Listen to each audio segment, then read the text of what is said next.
Hello, this episode of the Sankofa Pan African series will be celebrating the life of the legendary Mansa Musa. Musa Keita I is better known as Mansa Musa. He left huge footprints in the sands of time.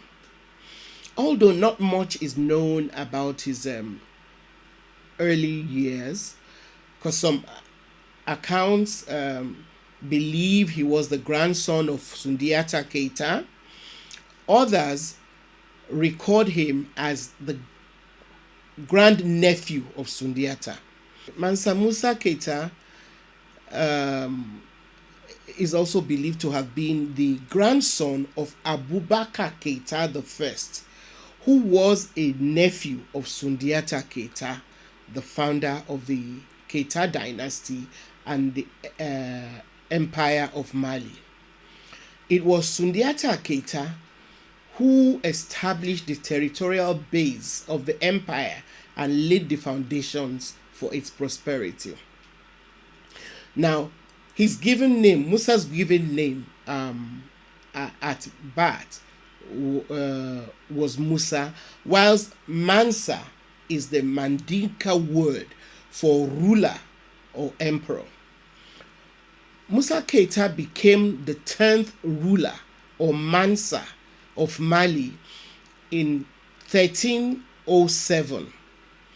Prior to becoming Mansa of Mali, he served as deputy to Mansa Abubakar II, who was his predecessor. Now, Mansa Abubakar II was an explorer who went missing when he took a sea voyage to find the end of the Atlantic Ocean. Now, the empire which Mansa Musa inherited controlled territories that were rich in gold, salt, and copper. Mali also monopolized trade between the north and interior of the African continent. Under Mansa Musa's rule, the empire grew even wealthier.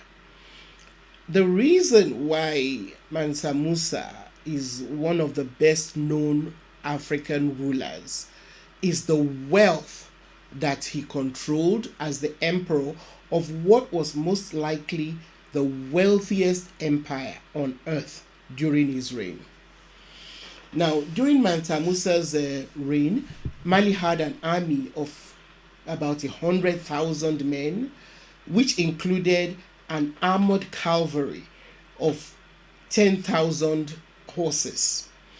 Mansa Musa doubled the territory which he inherited and maintained Mali's vast empire, which controlled lands covering the Gambia and Lower Senegal in the west, and in the north, the empire incorporated the entire length of the Western Sahara border region. In the south, the Boer region and the area which later became known as the Gold Coast. Mansa Musa was far-sighted, and in order to administer the vast empire under him more effectively, he split it into provinces and appointed governors to administer them. Now, he also put in place proper record-keeping procedures and had records sent to the centralized government office in Niamey, which was the capital. All of this attention to effective administration, as well as taxes on trade, firmer control of the gold and copper mines, as well as tributes from the territories, helped Mansa Musa to consolidate and increase the wealth of the empire. Now, the wealth that he controlled when compared to the rest of the world at that time, is best illustrated by the pilgrimage which he took, accompanied by his wife Inari Kunati, to Mecca in 1324 during the 17th year of his reign. Reports show that his entourage to Mecca consisted of 60,000 men, including a personal retinue of 12,000 people, all dressed in brocade and silk. Mansa Musa, who rode on horseback, was directly preceded by 500 people, each of them carrying a gold-adorned staff. The emperor was also accompanied by a baggage train comprising of 80 camels, with each carrying 300 pounds of gold. It was during this pilgrimage to Mecca that the world became aware of the astonishing wealth of Mali.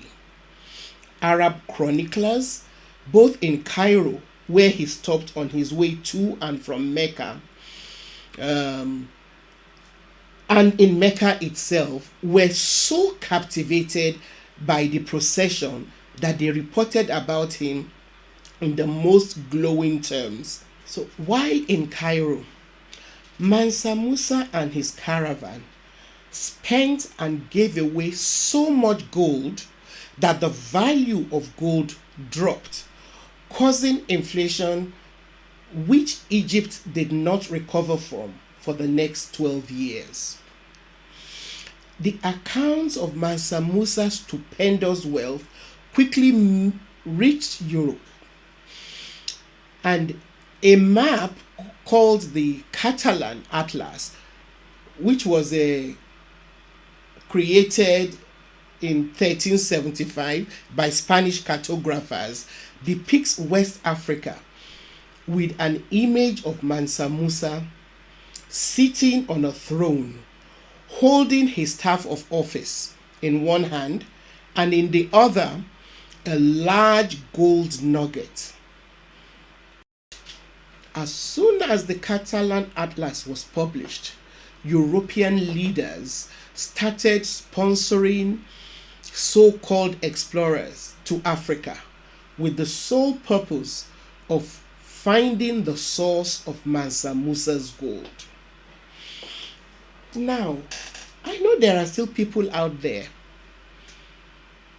who, even today, are apologists for the colonization, the conquest, and pillaging of the African continent. Such people claim that colonization was not all bad. Some even try to argue that Africa benefited from colonization. Let us pause and imagine the trajectory that Africa was on during the period of the great civilizations, empires, and kingdoms, compared to the trajectory that Europe was on. Imagine if Africa's resources had not been carted away to develop Europe and the Americas. And by resources, I don't just mean material resources, but also human resources. Imagine if we had been left alone by the Arabs who started the rape of the continent and the Europeans who perfected it. Imagine what the world would be like today. Back to Mansa Musa. Some of the legacies which he left behind, in addition to the organization and the smooth administration of the empire, which I mentioned earlier, include architectural innovations in Gao, Timbuktu, Niamey, and other parts of the empire. He also expanded trade and invested heavily in education by attracting eminent scholars who helped develop the Sankore Mosque into a university. Unlike modern day universities, The university, founded in Timbuktu, had no central campus or organization, but was made up of several independent schools. And courses taught include courses that were taught there included anatomy, astronomy, anthropology, botany, evolution, medicine, surgery, physiology, zoology, cartography, geology, mathematics, physics, chemistry, philosophy, languages and linguistics, Islamic studies, geography, history, and various forms of art. It was a more comprehensive collection of courses than you could find in most European universities at the time. Anyway, thank you for being a part of this episode. Please subscribe if you haven't done so. Like us, and please share our videos with your contacts. See you next time.